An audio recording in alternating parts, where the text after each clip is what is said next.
high carbohydrate diets can, if used long term, lead to higher body fat percentages, chronically high insulin levels, and even poor insulin sensitivity if high sugar, high starch, high glycemic index foods are consumed. Thus, very high carbohydrate diets, followed for long periods of time, are not ideal when trying to look, feel, and perform better.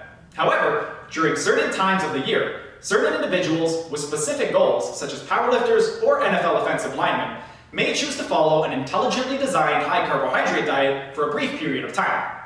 Furthermore, research has demonstrated that high levels of muscle and liver glycogen can lead to better athletic performance in long-duration endurance competitors. These studies show that long-duration athletes who increase their dietary carbohydrate intakes leading up to a competition can supercompensate their body carbohydrate supplies, and this extra stored carbohydrate provides a readily available source of muscle energy and blood glucose. This means a better ability to maintain submaximal exercise intensity. However, this does not mean that very high carbohydrate diets are good year-round.